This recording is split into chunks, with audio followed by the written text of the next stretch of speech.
Que el Señor nos bendiga todos los días de nuestra vida. Que el Señor nos bendiga todos los días de nuestra vida.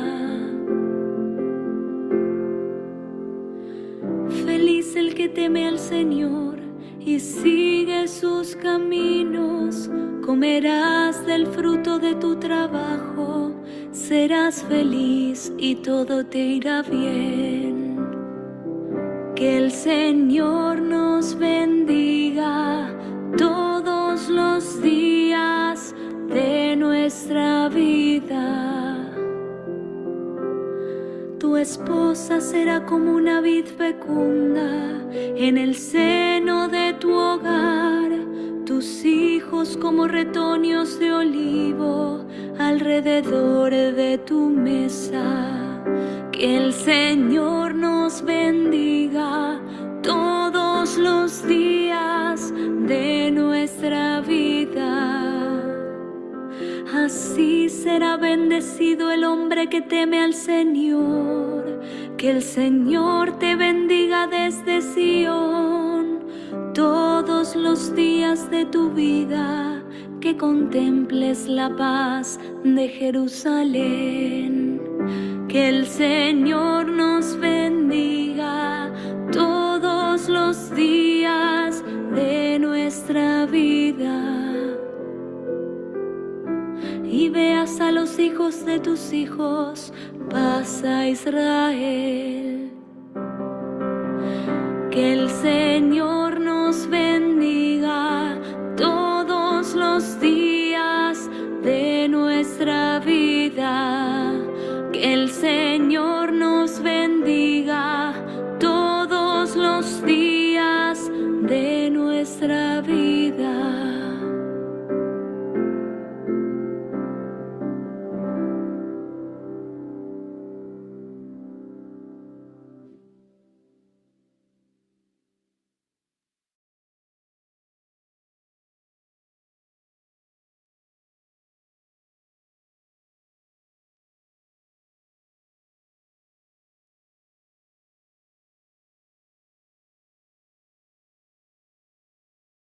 Hola, buenas noches. Déjame checar qué está pasando aquí. Estamos, a ver, déjame ver de la cámara, desenfocar, seleccionar. Espero que me estés viendo. Por favor, te pido si a través del chat, es que cambió la configuración del Zoom y tengo la curiosidad de ver. Ah, aquí ya me estoy viendo yo. Ahorita lo voy a dejar así mejor para que podamos seguir adelante. Bueno, buenas noches. Qué gusto de que nos volvemos a encontrar hoy, día 1 de julio del año 2024, en nuestro espacio virtual de Biblia, continuando con nuestro estudio de las epístolas de Pablo, apóstol de Cristo. Y agradezco tu presencia y deseo que hayas tenido una, un agradable fin de semana. Espero que pueda esto funcionar, porque te repito, perdón, pero ahora dice actualice el Zoom Workplace Pro, pero pues se van actualizando y tengo la idea de que me estás viendo, ojalá así sea. Bueno, vamos a comenzar ya después de este comentario. Disculpa, como debe de ser. Eh, Vamos todos juntos de corazón a unirnos y decir en el nombre del Padre, del Hijo y del Espíritu Santo. Amén. Padre nuestro que estás en el cielo, santificado sea tu nombre. Venga a nosotros tu reino. Hágase tu voluntad en la tierra como en el cielo. Danos hoy nuestro pan de cada día. Perdona nuestras ofensas como nosotros perdonamos a los que nos ofenden. No nos dejes caer en la tentación y líbranos del mal. Amén. Gloria al Padre, al Hijo y al Espíritu Santo, como era en el principio, ahora y siempre, por los siglos de los siglos.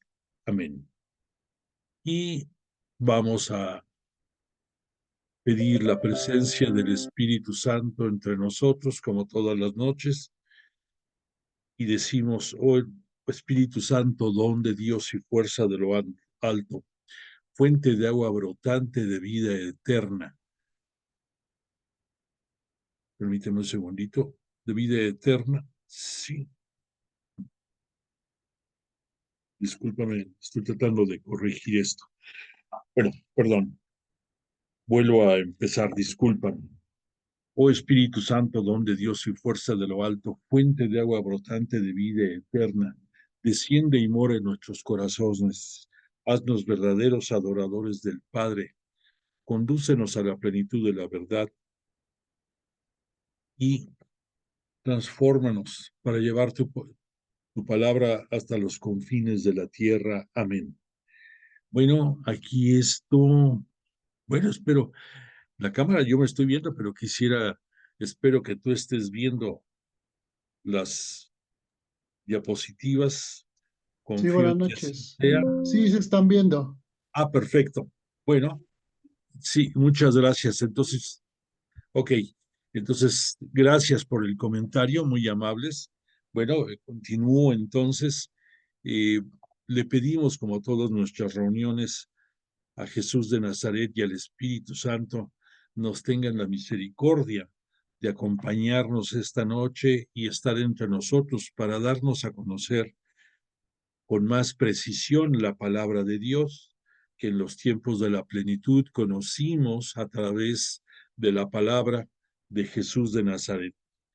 Y nuestra intención particular de esta noche es bastante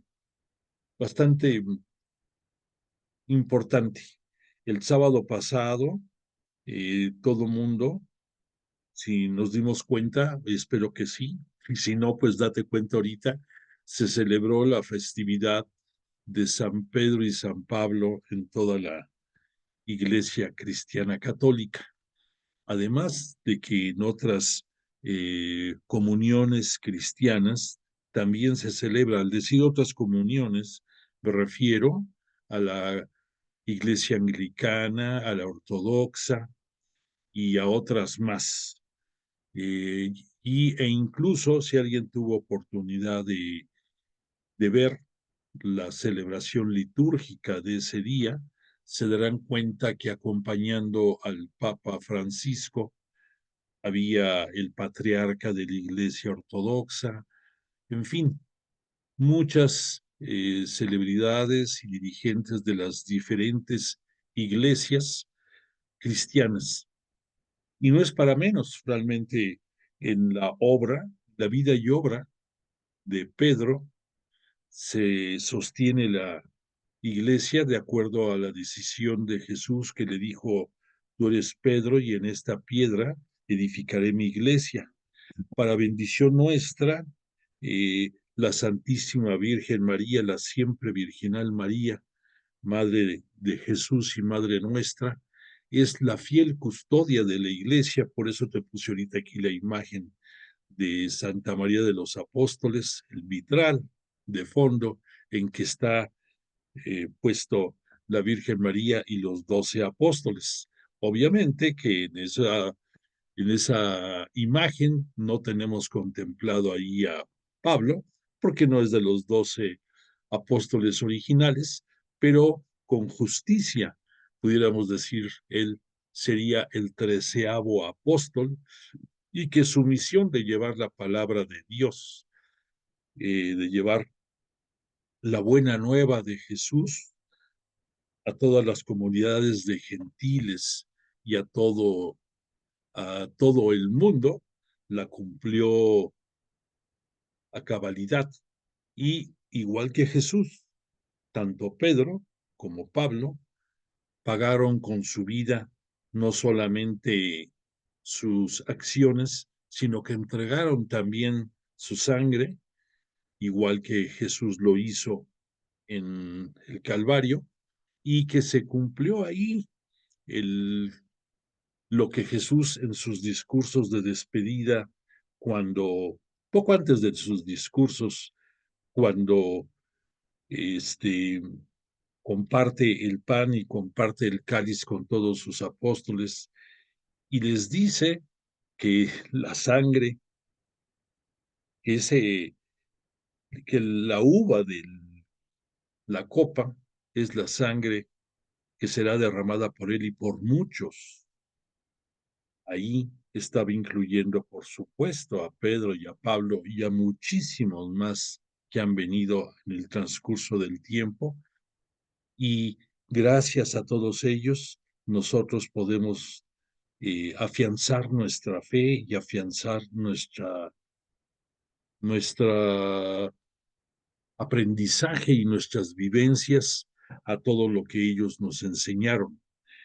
Agradecemos y le pedimos al Espíritu Santo siga guiando a la Iglesia en este devenir del tiempo, pues vivimos con la esperanza de que hasta el final de los tiempos la Iglesia será asediada, pero nunca sucumbirá, la Iglesia cristiana. Y confiamos en eso, pero le rogamos ayude al Papa Francisco y a toda la Iglesia, a todos los que formamos la Iglesia, entre ellos tú, para que podamos ser fieles testigos de Jesús y llevar su palabra hasta los confines de la tierra.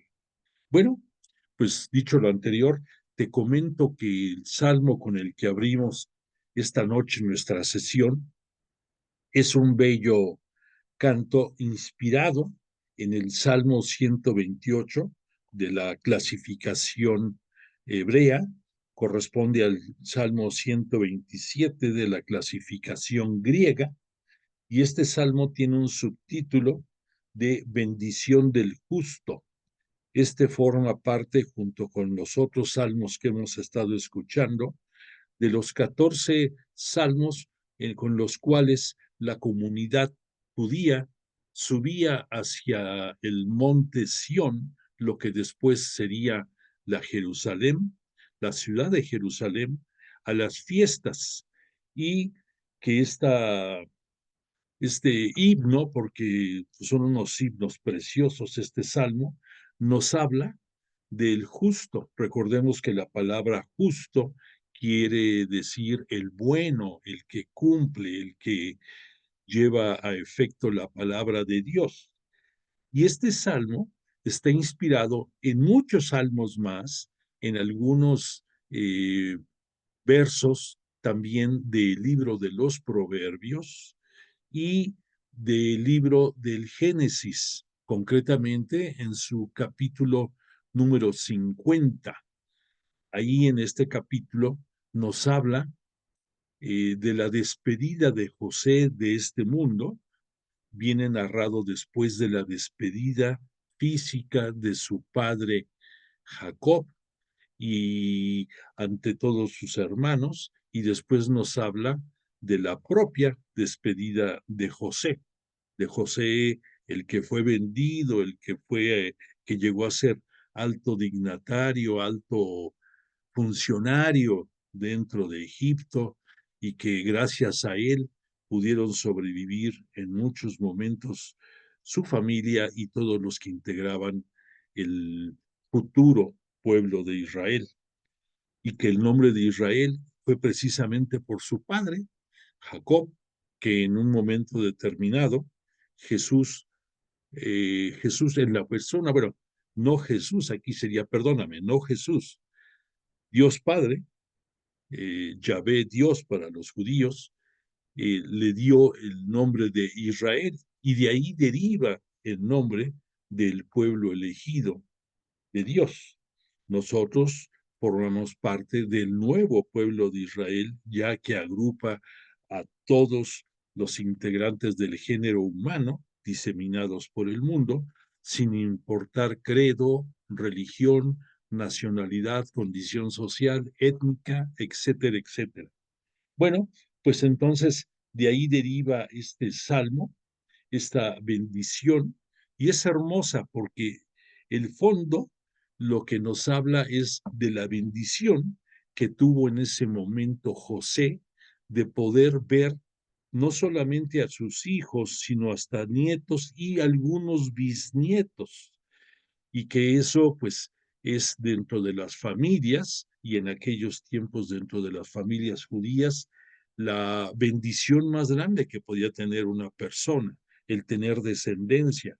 Por eso aquí nos habla de que la mujer fecunda como una vid, eh, porque nos habla de la función, de la misión de procreación que a través de la mujer se tiene, y entonces es muy bello esto, muy bello porque nosotros hasta nuestros días también, nuestro mayor orgullo, creo, de los que somos padres, es el poder ver a nuestros hijos y ver a nuestros nietos, y pues le rogamos a Dios nuestro Señor a través de la intercesión de Jesús y del poder del Espíritu Santo, nos concede esa gracia de poder ver a nuestra descendencia y poder disfrutar de ser, ser parte de su historia de ellos. Bueno, pues dicho lo anterior, vamos a entrar ya al estudio, materia de nuestra clase del día de hoy. Te quiero recordar que en la clase pasada estuvimos viendo el capítulo primero de la epístola, de la gran epístola de este Pablo a los romanos. Hemos dicho que este Pablo, esta epístola, pudiéramos decir, es la culminación de todo su trabajo epistolar, y que él, sin desearlo, sin haberlo imaginado, él, la idea original, cuando la redactó en el año 56, estando él en la ciudad de Corinto, tenía nada más la intención particular de poder ser un puente de enlace entre la comunidad cristiana católica de Roma y la persona de Pablo. ¿Por qué? Porque este Pablo, entre su visión, entre sus sueños, él veía, aunque nunca lo dijo de una manera formal, él veía que su misión de expandir la iglesia cristiana católica por el área de Asia, por el área de el Asia de aquellos tiempos, estaba prácticamente concluida, y que él tenía la inquietud de poder también evangelizar en la zona occidental del mundo, y él sabía perfectamente que esa zona occidental comenzaba en Roma, y que Roma era donde terminaba para muchos el mundo en aquella época. Entonces él visualizaba el poder llegar a Roma, el poder participar de la labor evangelizadora dentro de la manera, dentro de las posibilidades, pero de ahí hacer una extensión a España, y probablemente pensó en algunas otras localidades, otras latitudes. Sabemos que tuvo oportunidad de estar en España, en algunas partes de España, pero que su intención de llevar la palabra hacia el mundo, pudiéramos decir, occidental, se vio truncado por la prisión que ya por 2 ocasiones lo obligó a estar preso en Roma. Ya había sufrido otra, recordarás, estando todavía en Cesarea de Filipo, ahí en la península del Sinaí, no, en la península, sí, del Sinaí. Ahí estuvo preso casi 2 años. Recordarás cuando vimos el estudio de Hechos de los Apóstoles, que ahí vimos que estuvo él preso, que tuvo que resistir los casi 2 años ahí, y que después él pidió ser enjuiciado eh, conforme a la ley romana, como un ciudadano romano, y eso propició que él fuera hacia Roma, que ahí vimos que tuvo su gran desplazamiento por mar, que hubo naufragio, que de ahí por el Espíritu Santo y por la guía que de él tuvo, pudo llegar hasta Roma, que ahí estuvo también en prisión domiciliaria en Roma, que después tuvo oportunidad de tener un espacio de libertad, que fue cuando él aprovechó para desplazarse a España, y que después regresó a Roma y volvió a ser preso. Desafortunadamente, de esta segunda aprehensión ya en Roma, no pudo salvarse, y gracias a que él tenía la ciudadanía romana, no fue crucificado como lo fue Pedro.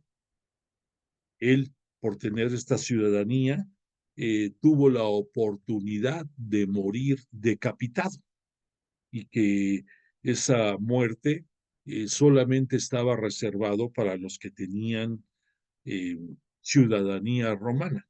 Por eso vemos que la muerte de Pedro y la muerte de Pablo son totalmente distintas, pero la causa de la muerte fue la misma, el ser propagadores de la palabra del Señor.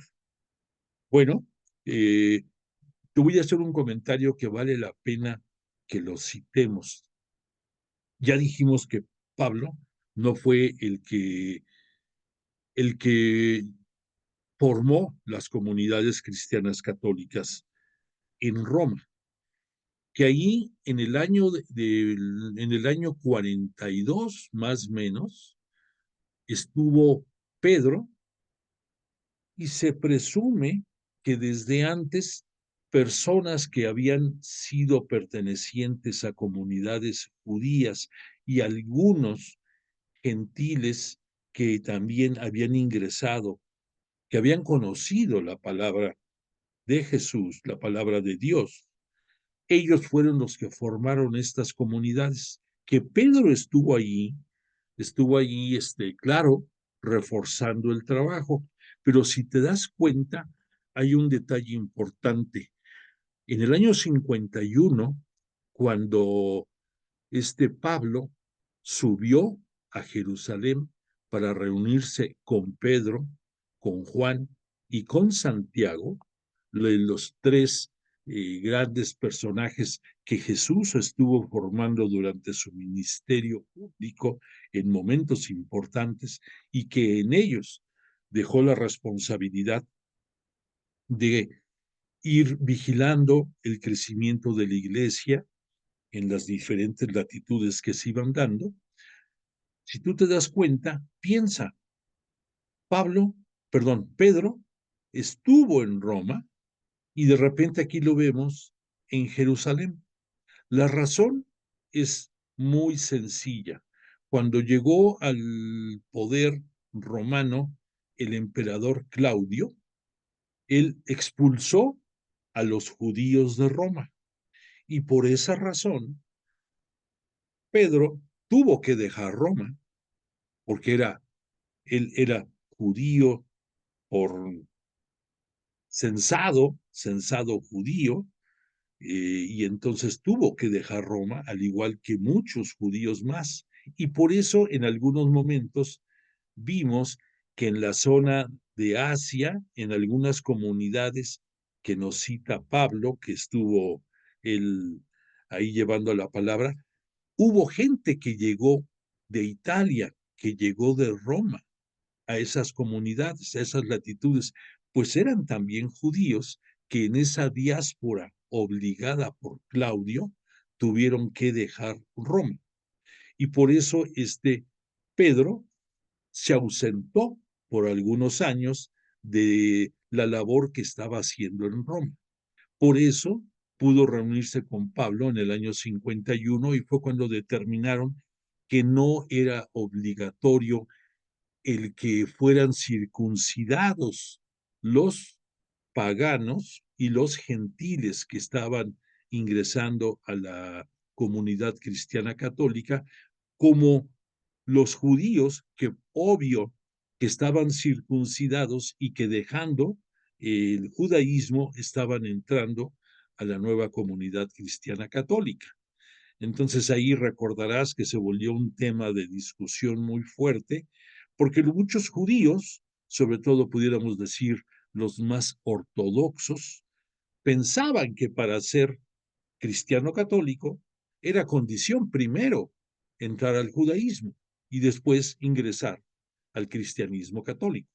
Fueron momentos álgidos, momentos de definición, momentos de decisión, y a fin de cuentas, en gran parte por la labor de defensa de la no circuncisión por parte de Pablo, se generalizó ya el que saliera cartas envió este Pedro a través de muchos propios, de muchos mensajeros a las distintas iglesias y comunidades, dando a conocer que no era obligatorio este, este acto que distinguía y que sigue distinguiendo a los judíos, ese signo de la circuncisión.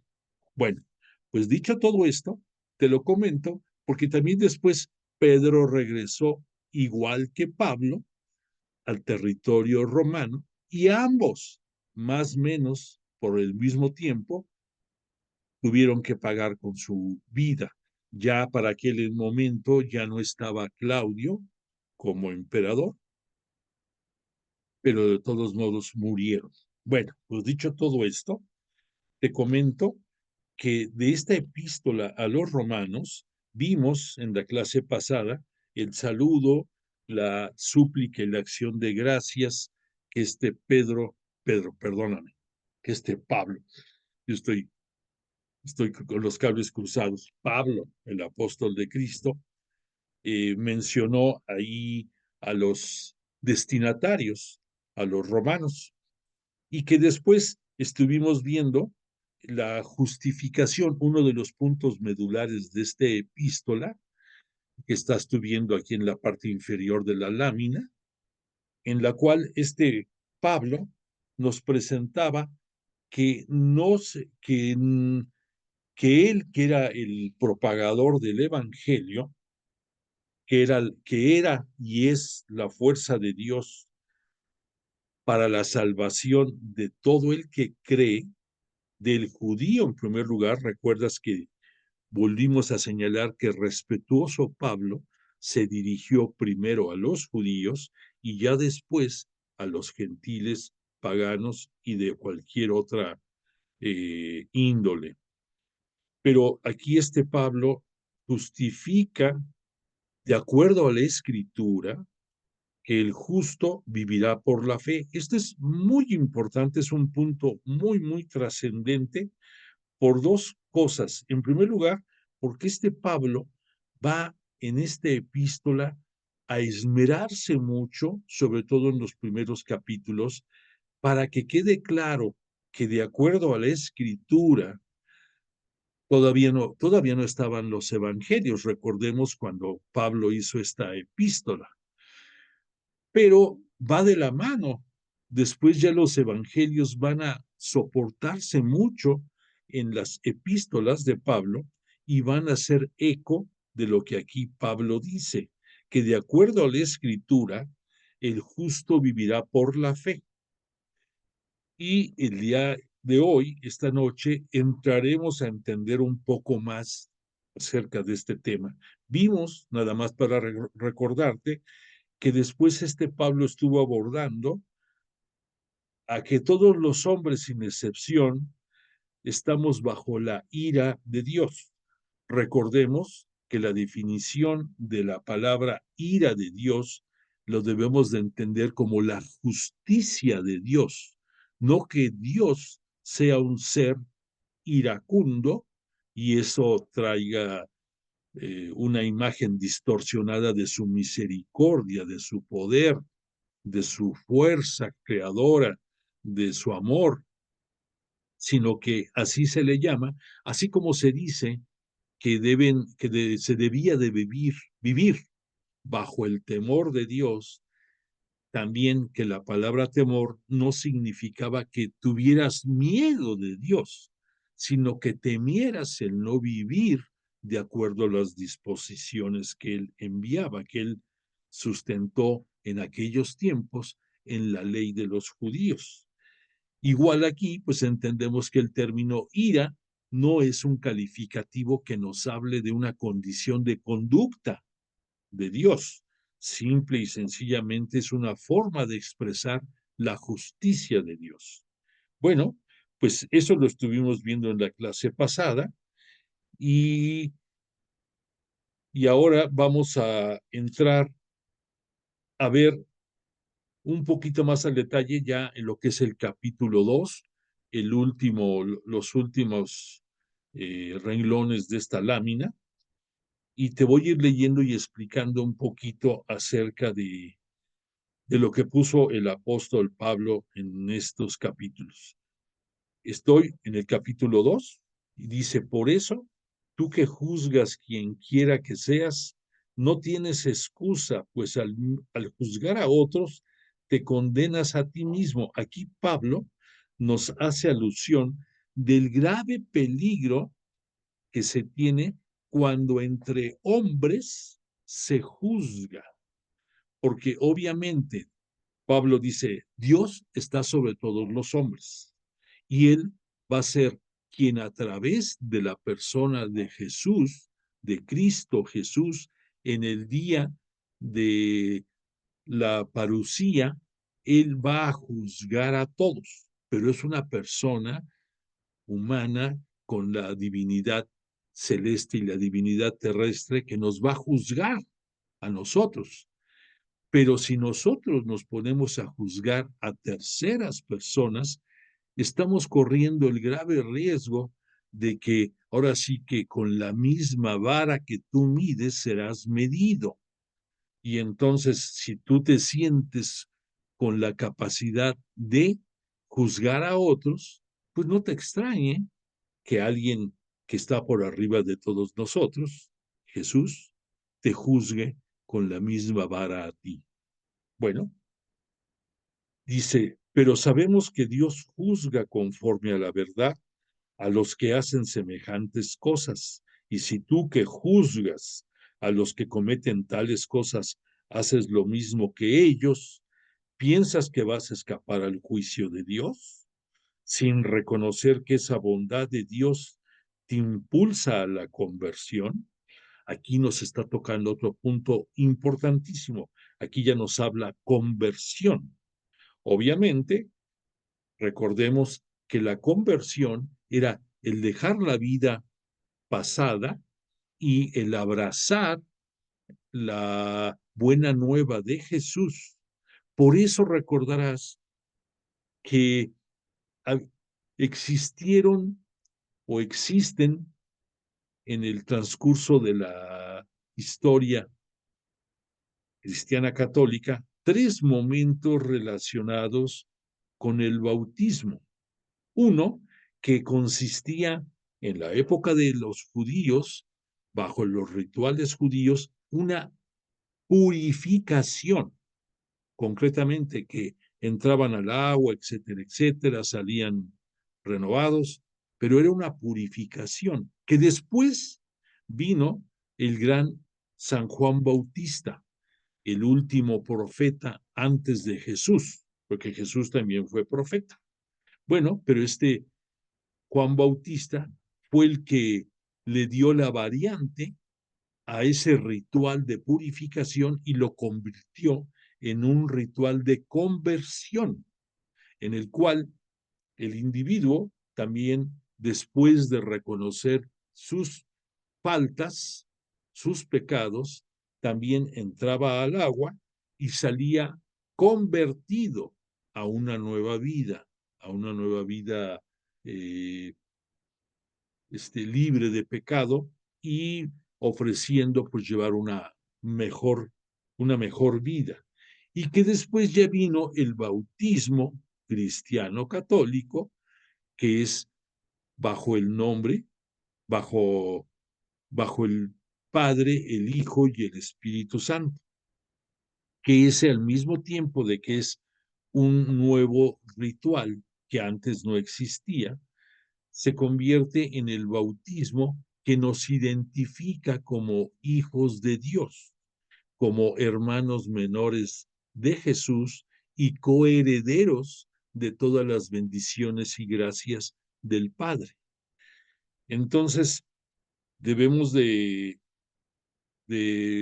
tener esto muy en cuenta, porque fíjate, ahorita que toco este punto, cuando fue la época de Jesús de Nazaret, que él nació judío, vivió judío, murió judío, pero que obedeciendo todas las instrucciones que Dios Padre le había pedido que hiciera, él nos vino a mostrar cómo era la forma de llegar al reino de Dios, al reino de los cielos, para los judíos de aquel tiempo, que ellos no quisieron, no entendieron, pudiéramos decir, esa sería la palabra exacta, no entendieron que la gran diferencia era el convertir tu corazón de piedra a un corazón de carne, a un corazón sensible, que te hiciera ver a tu prójimo con la misma misericordia que Jesús nos ve a todos nosotros. Eso no lo entendieron los judíos. Pero entonces, los judíos de aquella época, el sello para que se identificaran como judíos, y lo vamos a confirmar un poco más tarde, bueno, entonces si lo vamos a confirmar, mejor no me meto en muchas aclaraciones ahorita, pero la circuncisión es el signo que identifica a los judíos. A los cristianos católicos es nuestro bautismo. Y nada más para concluir este comentario ahorita, hay otro signo, no confundamos lo que es un signo que es el sello característico tanto de judíos, su circuncisión, como de los cristianos católicos, el bautismo, con el signo exterior. Dentro de los judíos, el signo exterior, porque tú no ibas a checar, oye, ¿estás circuncidado o no? Claro que no, ¿no? Ellos, era su sello de identificación, y ya su signo externo era la forma de vestirse, lo que los distinguía, lo externo, así como a ti, yo te haría la pregunta, tu signo, tu signo de identificación de que eres cristiano católico, pues es tu bautismo. Te pregunto, ¿y cuál es tu signo exterior de que eres cristiano católico? Para los que se quedaron patinando, es la señal de la cruz. Ese es nuestro signo exterior. Cuando tú te santiguas o te persignas, viene implícito tu reconocimiento de la Santísima Trinidad ahí, que es una de las integración de nuestra profesión de fe, del credo cristiano católico. Entonces, no lo decimos en cada momento, solamente en las liturgias, pero sí en todos los días y en muchos momentos tú te santiguas. ¿Y qué dices? En el nombre del Padre, del Hijo y del Espíritu Santo. Ese es el signo exterior, y nuestro signo interior es que somos bautizados, para que nos vayamos ubicando. Bueno, aquí entonces Pablo cita la conversión y después habla un poco más. Dice, por tu cerrazón de mente y tu carácter impenitente, impenitente es que no hacía penitencia de acuerdo a las costumbres judías, vas atesorando contra ti ira para el día de la ira. O sea, vas acumulando faltas para el día que se te juzgue, el día de la parucía. Y que el que da, el que dará a cada cual según sus obras, los que perseverando en el bien busquen gloria, honor e inmortalidad, recibirán vida eterna. Mas los rebeldes, indóciles a la verdad y dóciles a la injusticia, les aguarda la ira y la cólera. Aquí un detalle importante. Nos está hablando Pablo. Dices tú, bueno, aquí nos está diciendo que les dará a cada cual según sus obras. Recordemos que para los judíos las obras derivadas del cumplimiento de la ley, entre las cuales estaba la penitencia, por eso aquí citó los impenitentes, los que no hacían penitencia, los que no hacían ayuno y los que no daban limosna en el templo. Esas eran las tres obras, consecuencia de su creencia como judíos. Y aquí Pablo le está abordando porque él en esta epístola va a dirigirse a dos grandes públicos, a dos grandes destinatarios, a los judíos y a los griegos. Y como él respetuoso de las instrucciones de llevar la palabra primero a los judíos, capítulo 2 nos está hablando de acuerdo al modo de pensar judío. Por eso aquí no cita lo de las obras. Estas obras que son, te repito, consecuencia de su forma de ser dentro del judaísmo. Entonces aquí continúo, dice Pablo, sufrirán tribulación y angustia cualquier persona que obre primero el judío, pero también el griego. En cambio, disfrutará de gloria, honor y paz todo el que obre el bien. Primero el judío, pero también el griego, porque Dios es imparcial. Es un poco difícil que pensemos que nos ubiquemos en los zapatos de Pablo para poder dirigirse a distintos públicos y buscar una concordancia o una claridad para unos y para otros. No perdamos esto de vista. Continúa Pablo diciendo, cuantos pecaron sin conocer la ley, morirán también sin ley, y cuantos pecaron estando sujetos ya a la ley, por la ley serán juzgados. Aquí nos está hablando Pablo de un antes y un después, de un parteaguas. El judío se regía por su Torá, por su ley, y en esta ley venía todo lo que no debía hacer. Por eso vamos a ver un poco más adelante que nos dice Pablo que por la ley conocieron el pecado, mas nada más conocían eso. En su ley, si tú te pones a analizar, parte de los propios 10 mandamientos.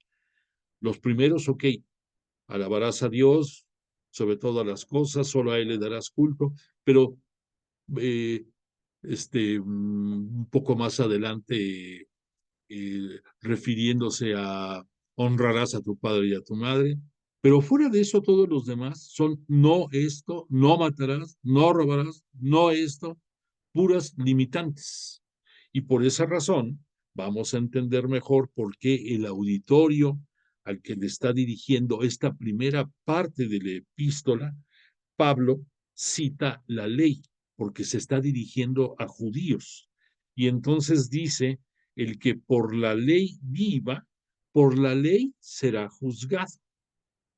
Y es que Dios no considera justos a los que oyen la ley, sino a los que la cumplen.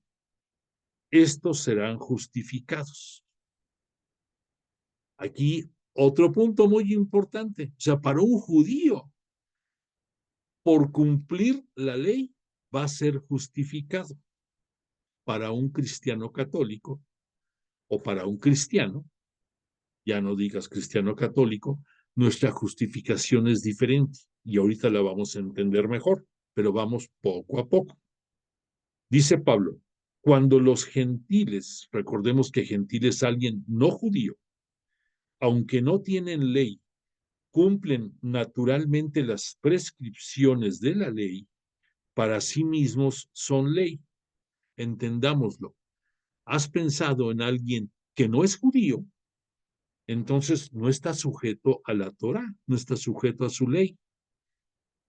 Pero todos tenemos un conocimiento de la ley natural, La ley natural nos dice, por medio de la inteligencia con la que en la creación fuimos dotados, independientemente de nuestro libre albedrío, sabemos por ley natural lo que es bueno y lo que es malo. Entonces los gentiles entran en ese apartado. Un gentil no tenía por qué conocer la ley, la Torá judía, mas por su capacidad de discernimiento sabría si lo que hace es bueno o es malo.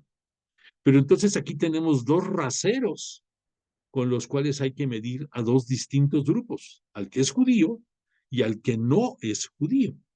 Vamos a entrar al rato el rasero de los cristianos. Bueno, entonces aquí dice Pablo, ponen de manifiesto que la realidad de esa ley está escrita en su corazón. Hablamos de los gentiles. Así lo atestiguan además su conciencia y los juicios contrapuestos. Eso de los juicios contrapuestos es la forma en que serán juzgados. Tiene que ser un juicio distinto para un judío que para un no judío y también para un cristiano,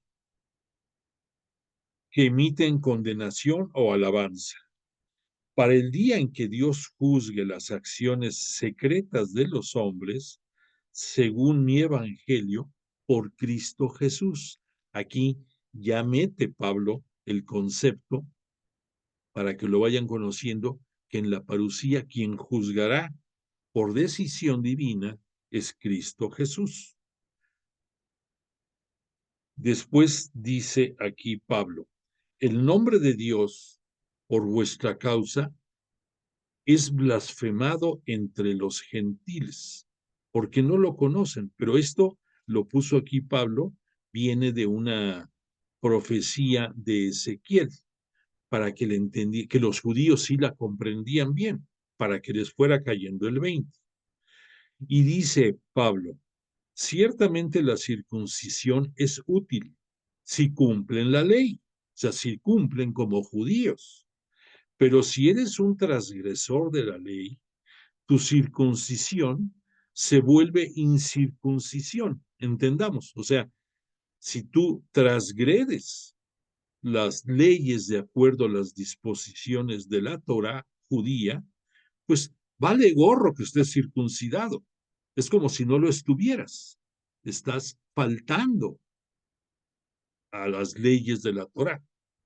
Dice, en cambio, si el incircunciso, o sea, un gentil, guarda las prescripciones de la ley, no se tendrá su incircuncisión como circuncisión. O sea, aquí es un jueguito de palabras, pero es entendible. O sea, si alguien que no es judío respeta las leyes judías, el hecho de que no esté circuncidado lo hace no apto para tener el mismo trato que un judío. O sea, moralmente debiera de ser así, pero pues sabemos que dentro del judaísmo no los veían así a los gentiles.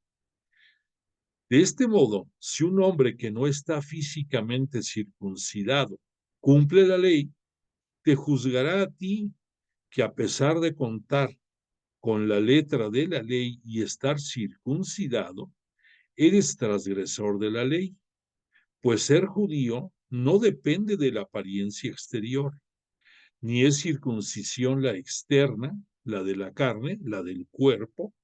El verdadero judío lo es en el interior, y la verdadera circuncisión es la del corazón, la que depende del espíritu, no de la letra. Una persona así recibe los parabienes de Dios, no de los hombres. O sea, trata de cerrar el círculo este Pablo, haciéndoles ver a estos judíos que el espíritu es parte integral de la persona y que reside en tu corazón. Recordemos que los judíos, ellos veían carne y sangre como el aspecto material que formaba lo material. Y ya después empezaron a entender el espíritu como el carácter que residía en tu corazón. Ya más adelante van a ir entendiendo poco a poco el concepto de alma, que alma va de la mano para los judíos de la vida. Entonces, para nosotros es parte de nuestra esencia, pero ellos no lo veían así, pero tenemos que tener cuidado de si cuando estaba Jesús, yo repito, no lo entendieron mucho, aquí estamos hablando ahorita del año 56. Han pasado 26 años de que Jesús entregó por la remisión de nuestros pecados su vida, pero pues poco a poco van avanzando las justificaciones y las precisiones dentro de la religión cristiana. Por eso Pablo lo está manejando con pincitas. Y recordemos que es su primer contacto con esta comunidad. Y es un contacto no visual que él lo está mandando en su epístola. Que recordemos, ni siquiera la llevó la epístola. Una seguidora de él muy allegada, Febe, una mujer, fue la que llevó esta epístola a Roma. Entonces, pues hay muchos puntos delicados que tenía que abordar con mucho cuidado, así como cirugía, casi Pablo. Bueno, continúa para cerrar este capítulo. Pero si tú que te dices judío y te apoyas en la ley, pues bien, tú que instruyes a los otros, ¿por qué no te instruyes a ti mismo? Predicas no robar y no robas, y robas. Perdón, repito, predicas no robar y robas. Prohíbes el adulterio y adulteras. Aborreces los ídolos y saqueas sus templos. Tú que te glorías en la ley, deshonras a Dios al transgredirlo. Vuelvo a citar, porque como dice la Escritura, el nombre de Dios por vuestra causa es blasfemado entre los gentiles. Bueno, después ya entra a su capítulo 3, dando seguimiento a estos puntos. Dice Pablo, entonces, ¿cuál es la ventaja del judío? ¿Qué utilidad tiene la circuncisión? La ventaja de cualquier modo es grande. Ante todo, a ellos les fueron confiados los oráculos de Dios. Esto es algo muy importante. Todo lo que los profetas en el Antiguo Testamento para nosotros y para los judíos dentro de su Biblia, dentro de sus escritos, en que se ve todo lo que Dios a través de los profetas decía, esto es lo que conocemos como oráculos, palabra de Dios, en pocas palabras. Entonces aquí dice Pablo, tuvieron la fortuna los judíos de recibir esos oráculos de Dios, les fueron confiados a ellos. Es verdad que algunos de ellos fueron infieles, pero ¿acaso puede frustrar su infidelidad la fidelidad de Dios? Aquí nos recuerda Pablo de que Dios siempre es fiel a su palabra. El hombre es el que cae. Y sin embargo, Dios Padre es misericordioso. No se diga ya para nosotros Cristo Jesús. Es muchísima, es toda misericordia Él. Por eso entregó la vida por nosotros, para liberarnos del pecado. Pero aquí, recordemos, está dirigiéndose a los judíos. Dice, Dios tiene que ser veraz y todo hombre mentiroso, como dice la Escritura, para que seas justificado en tus palabras y triunfes al ser juzgado. Pero si nuestra maldad realza la justicia de Dios, ¿diremos acaso que Dios es injusto porque descarga su ira sobre nosotros? Hablo en términos humanos. De ningún modo. Si Dios fuera injusto, ¿cómo podría juzgar al mundo? Pero si con mentiras sale ganando la verdad de Dios para gloria suya, ¿por qué razón debo ser juzgado como pecador? Aquí nos está poniendo el punto sobre las íes Pablo. O sea, Dios es misericordioso por esencia, no porque le convenga presentarnos la cara de justicia, porque si la gloria de Dios fuera usando esos ardides, esas trampas, ¿por qué no decirlo? ¿Cómo podíamos ser juzgados nosotros como pecadores? ¿Y por qué no hacer el mal para que sobrevenga el bien?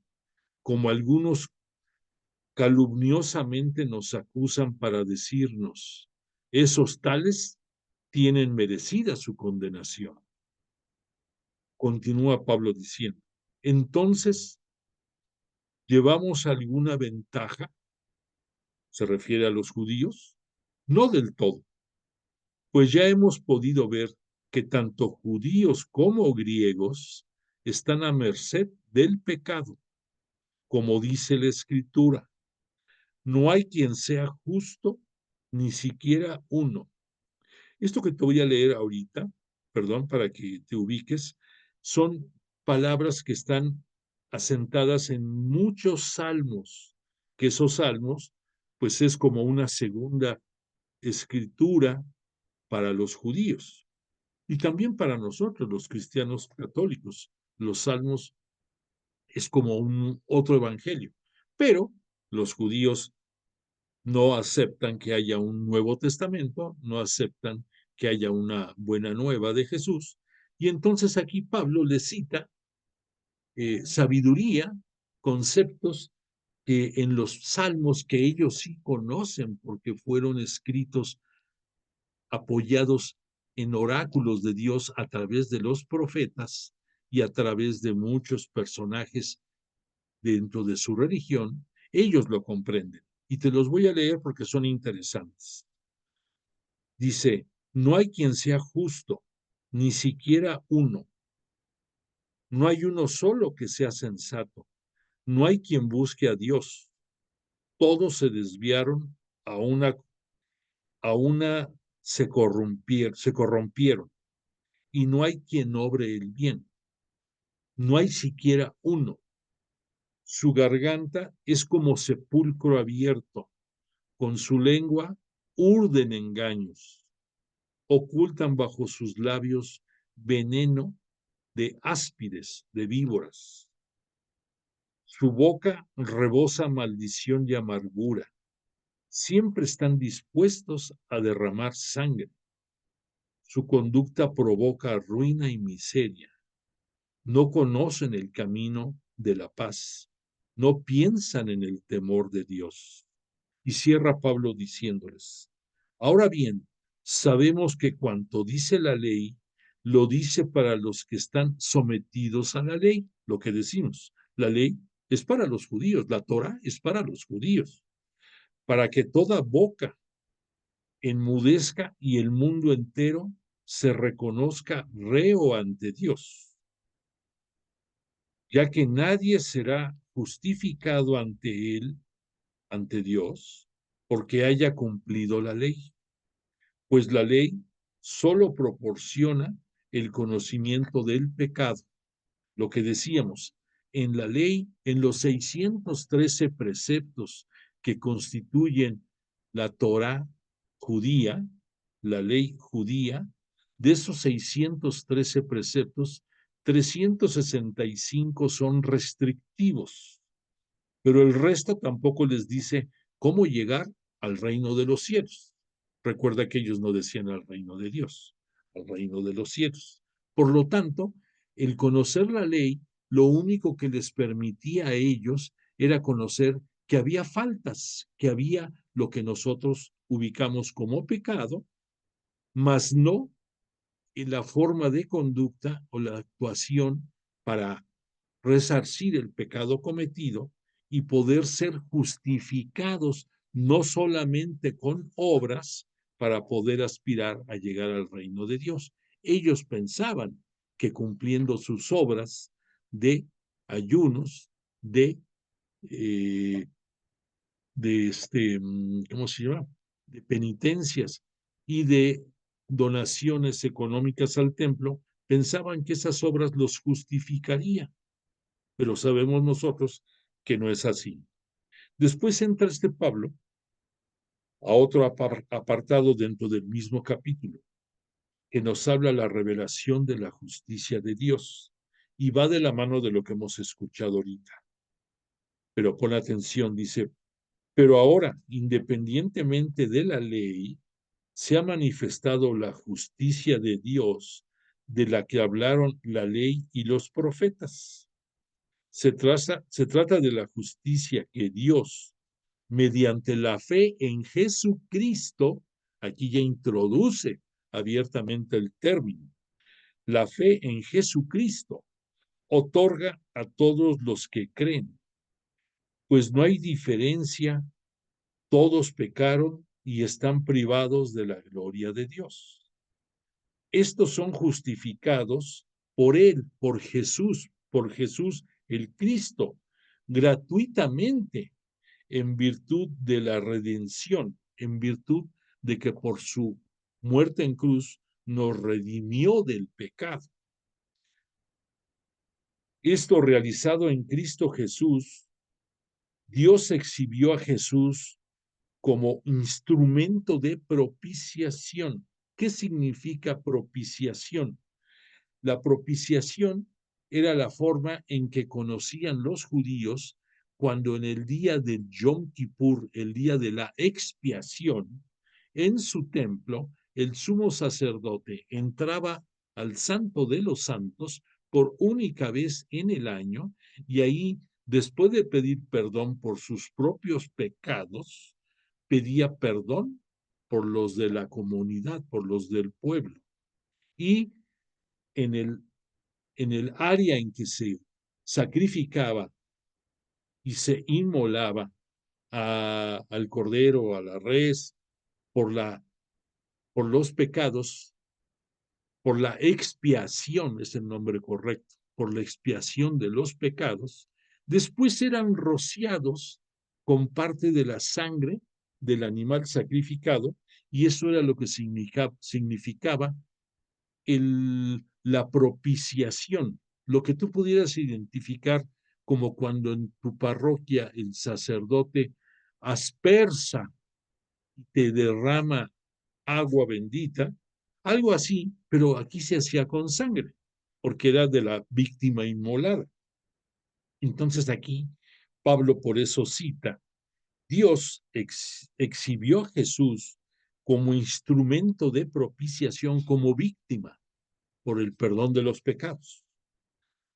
A través de su propia sangre, de la de Jesús, para recibir el perdón tú mediante la fe, tú y cualquier otro. Así mostró Dios su justicia, pasando por alto los pecados cometidos anteriormente en un tiempo caracterizado por su paciencia, y así muestra su justicia, Dios, en el tiempo presente, siendo Él justo y justificador a través del Jesús, y a través de Él, ya justificados, creyendo en Él, obtenemos no solamente la justificación, sino la salvación. Vamos a ahondar en ese término un poquito más adelante. ¿Dónde está entonces el derecho a gloriarse? Queda eliminado. ¿Por qué ley? ¿Por la de las obras? No, por la ley de la fe. Porque pensamos que el hombre es justificado por la fe, independientemente de las obras de la ley. Ya nos va quedando más claro a nosotros. ¿Acaso Dios es únicamente Dios de los judíos? ¿No lo es también de los gentiles? Desde luego que sí, también de los gentiles. Tengamos en cuenta que solo hay un Dios que justificará a los circuncisos en virtud de la fe y a los incircuncisos por medio de la fe. Entonces, ¿elimina la fe el valor de la ley? De ningún modo. Más bien, la consolidamos. Claro, si algún judío que conocía bien su ley se convertía al cristianismo católico, no solamente la entendía, sino consolidaba esa fe al abrazar a Cristo Jesús.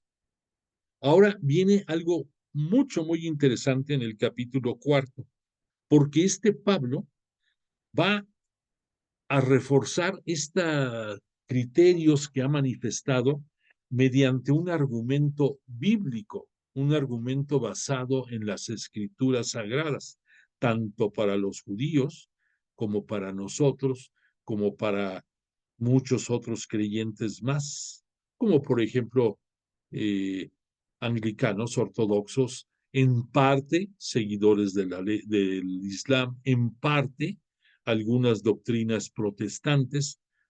Lo que vamos a escuchar a muchos nos atañe. Perdóname.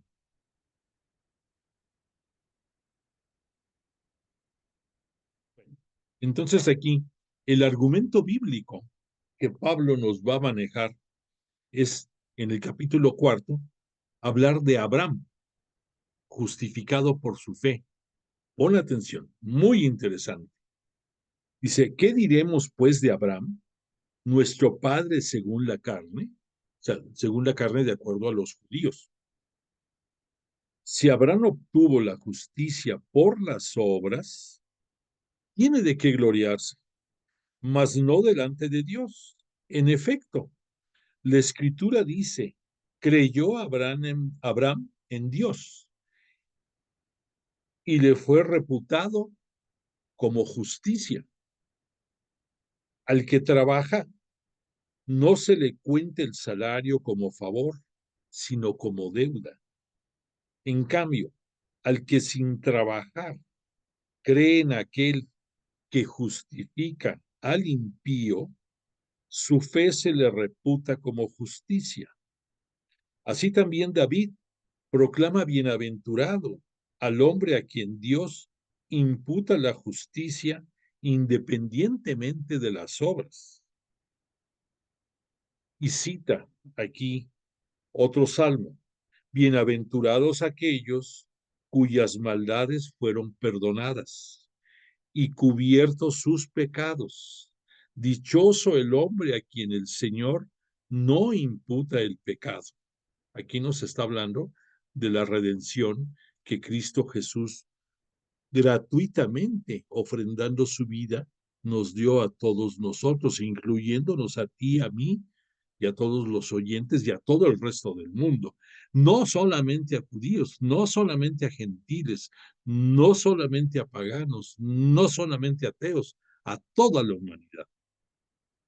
Entonces, pero aquí lo interesante, para entender mejor, ¿por qué cita a Abraham? Abraham es el padre de la fe y por esa fe él fue justificado. Por esa fe él obtuvo la salvación, no por sus obras, porque en aquellos tiempos, de acuerdo a la forma de pensar judía, todavía no se elaboraban esas leyes. Y sin embargo, Abraham es el padre de la fe para los propios judíos también. Entonces, la persona de Abraham es vital, porque él obedeció a Yahvé Dios, a Dios Padre. Y él, por esa fe, fue justificado, por esa fe fue salvado. Entonces, ¿sobre quién recae esta dicha? ¿Sobre los circuncisos o también sobre los incircuncisos? Dice Pablo. Decimos que la fe de Abraham le fue reputada como justicia, pero ¿cómo le fue reputada? ¿Cuando ya estaba circuncidado o antes de estarlo? Porque recuerda que Yahvé Dios le pidió a Abraham que circuncidara a toda su gente, a toda su familia, a todos sus siervos, etcétera, etcétera. Pero esto que le pide Dios, se lo pide antes de que sea circuncidado todos ellos. Entonces, esto está interesante, o sea, porque va a cumplir con la prescripción que le pide Yahvé Dios a Abraham. Pero el ofrecimiento de que lo iba a ser padre de muchas naciones viene de tiempo atrás.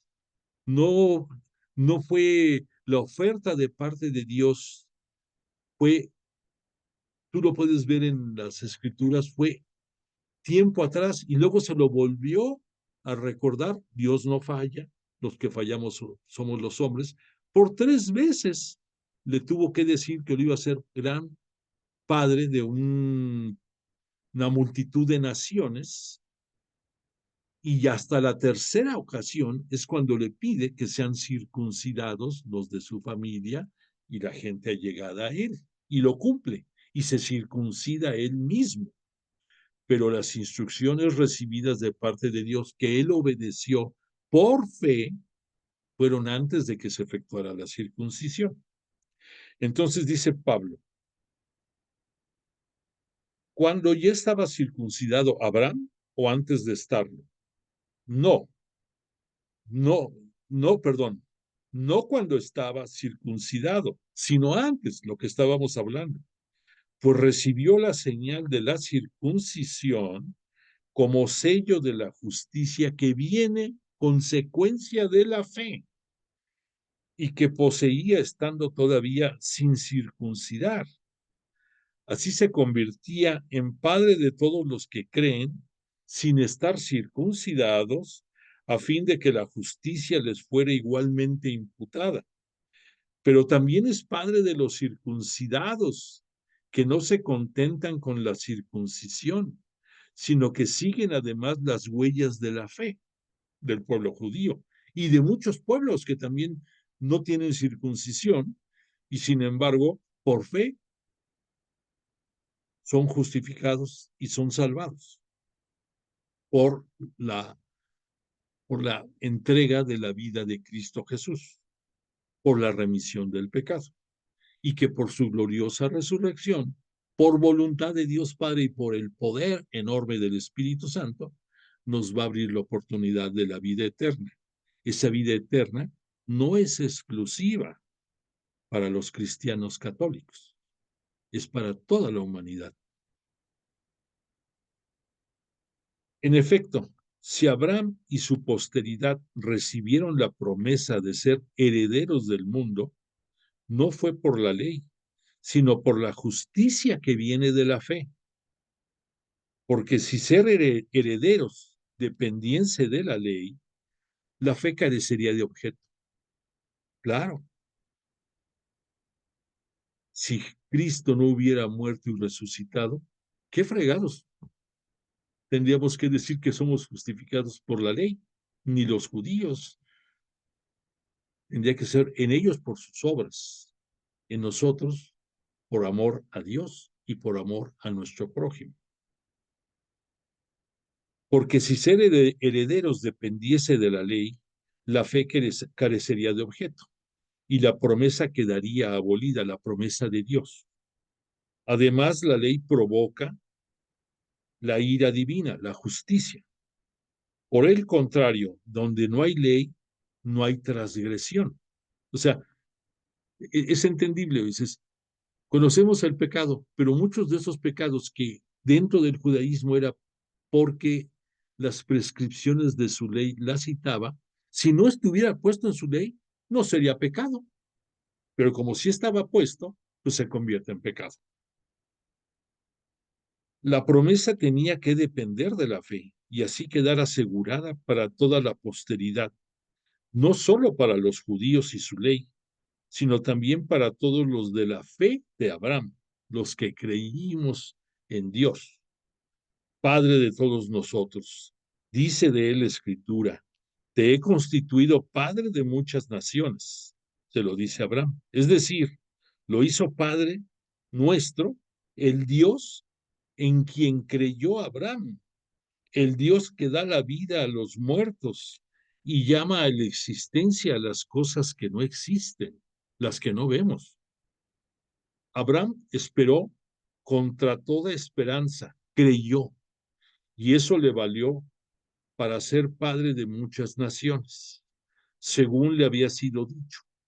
Así será tu posteridad. Se lo dijo Dios, Yahvé Dios.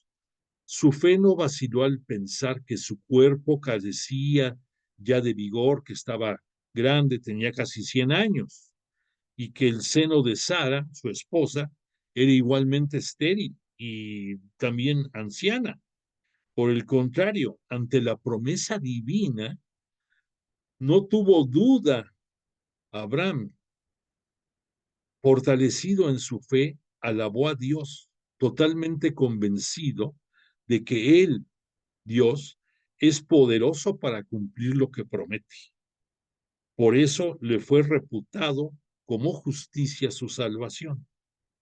Y la Escritura no dice, le fue reputada a Abraham solo por él, sino también por nosotros, pues Dios reconocerá nuestra fe por nosotros que creemos en aquel que resucitó de entre los muertos a Jesús, Señor nuestro.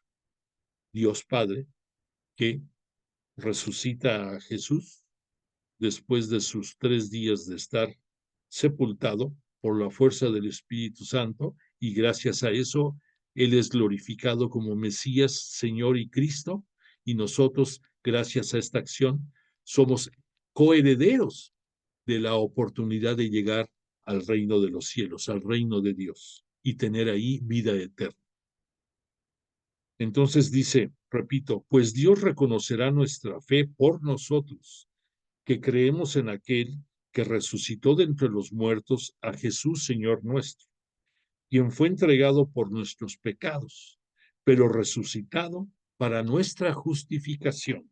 Entonces recordemos, estamos tratando el término de salvación y el de justificación y también el de redención o remisión del pecado. Jesús, por su sangre derramada, nos redimió del pecado. Por la fe en Él, nos justifica y por esto nos da la oportunidad de ser salvados. Y después entra este Pablo a otro punto en que aborda de la justificación precisamente a la salvación. Vamos a ver, ojalá y podamos avanzar un buen tramo. Es el capítulo 5. Dice Pablo, así pues, una vez que hemos recibido la justificación mediante la fe en Cristo Jesús, estamos en paz con Dios. Y todo gracias a nuestro Señor Jesucristo, por quien hemos obtenido también mediante la fe el acceso a esta gracia, a la gracia de la salvación, en la que nos hallamos y nos gloriamos en la esperanza de participar de la gloria de Dios. Esa es la esperanza que tenemos, que como Dios no falla a su palabra y fuimos justificados, redimidos y justificados por Jesús, podemos ser salvados y llegar al cielo. Nos gloriamos hasta en las tribulaciones, o sea, en los momentos de asedio, sabiendo que la tribulación engendra la paciencia que es una virtud probada, y esta virtud nos trae la esperanza, y la esperanza no falla, porque el amor de Dios ha sido derramado en nuestros corazones por el Espíritu Santo que nos ha sido dado. ¿Cuándo nos fue dado? Cuando nos bautizaron. En efecto, cuando todavía estábamos sin fuerzas en el tiempo señalado, Cristo murió por los impíos. Y pensemos que difícilmente habría alguien que muera por un justo. Tal vez por un hombre de bien se atrevería uno a morir. Así que la prueba de que Dios nos ama es que Cristo, siendo nosotros todavía pecadores, muere por nosotros. ¿Con cuánta más razón ahora, justificados por su sangre, nos pondrá Él a salvo de la justicia divina? Si cuando éramos enemigos por el pecado, fuimos reconciliados con Dios por la muerte de su Hijo, con cuánta más razón estamos ya reconciliados. Nos salvará mediante su vida, su vida entregada.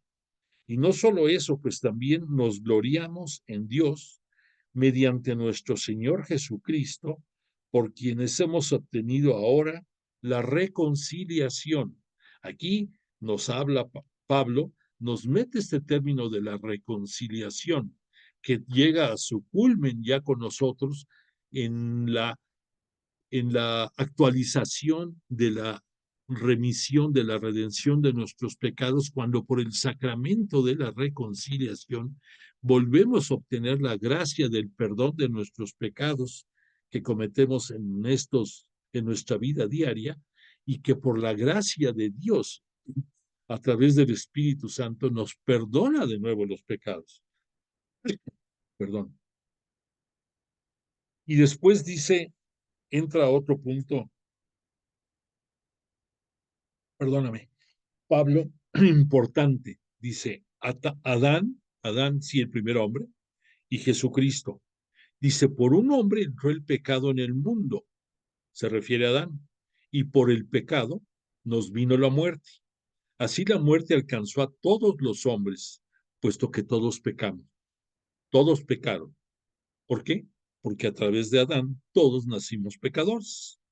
Ciertamente hubo pecado en el mundo antes de la llegada de la ley, se refiere a la ley de la Torá judía, pero el pecado no puede imputarse cuando no hay ley, lo que decíamos. Si no está clasificado, pues ¿cómo dices que es pecado?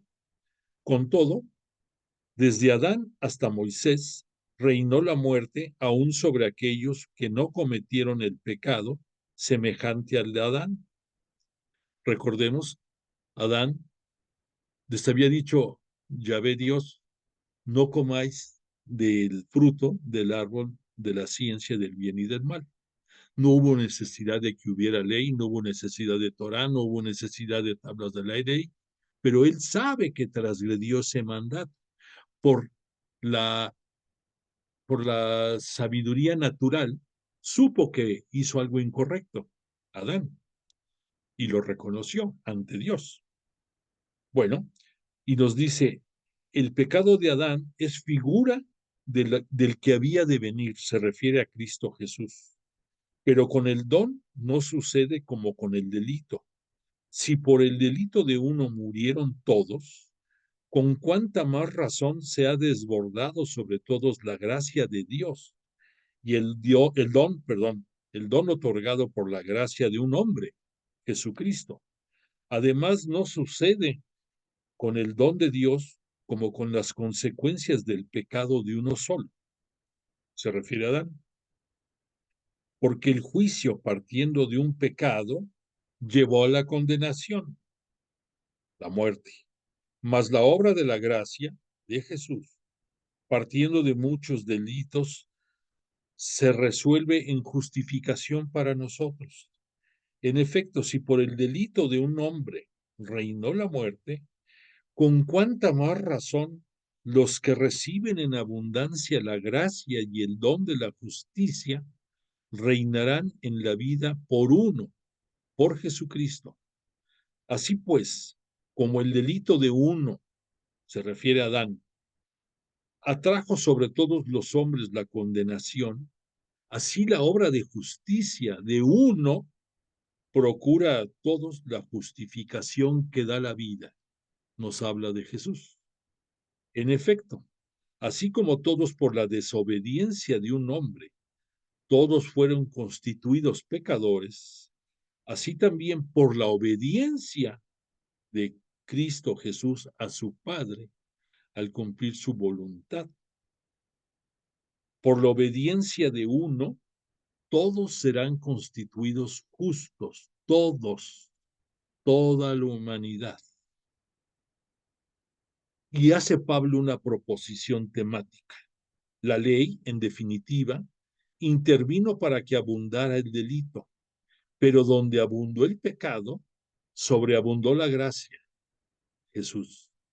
Así lo mismo que el pecado reinó para traer la muerte, también la gracia reinará en virtud de la justicia para procurarnos vida eterna a través de Jesucristo, nuestro Señor.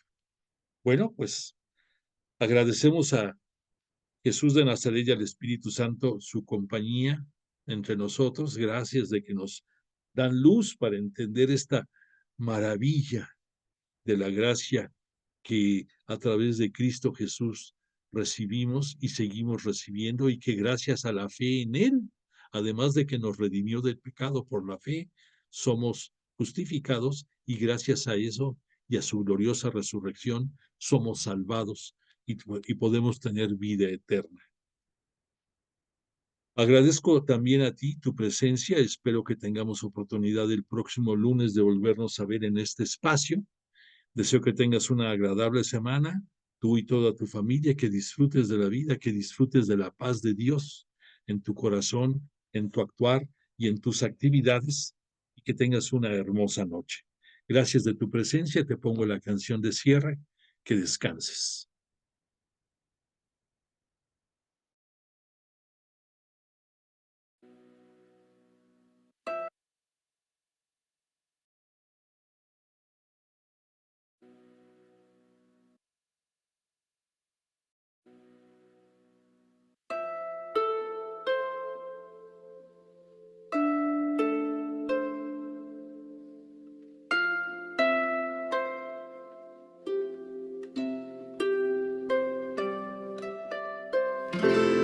Luz y tinieblas en un instante separó tu gran amor. Hiciste el mar y el cielo y todo lo que habita en ellos solo por amor. Y se cumplió tu sueño, soplando tu aliento solo por tu gran amor. Tú cuidarás de mí, tú guiarás mis pasos. Mi refugio es tu presencia que no tiene descanso.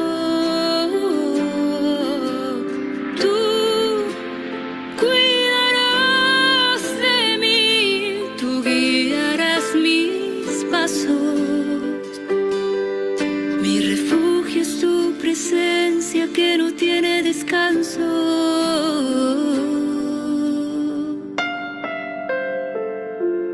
Y en la inmensidad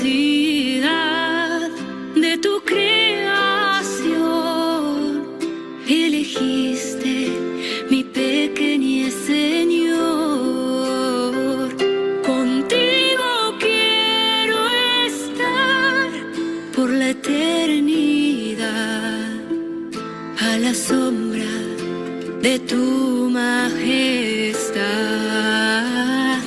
porque tú cuidarás de mí, tú guiarás mis pasos.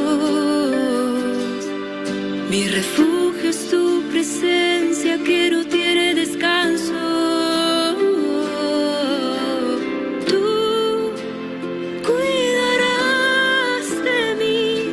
Tú guiarás mis pasos.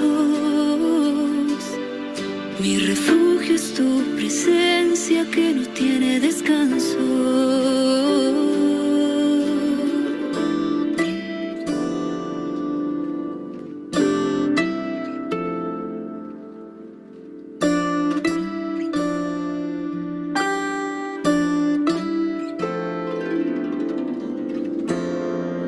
Me rindo a ti, me rindo a tu presencia, me rindo a tu poder, me rindo a tu bondad.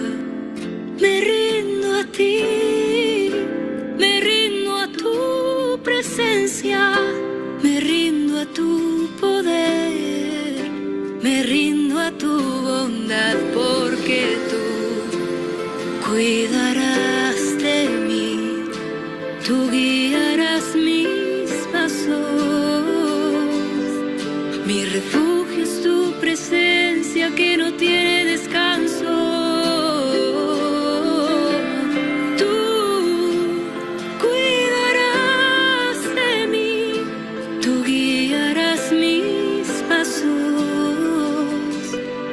Mi refugio es tu presencia que no tiene descanso.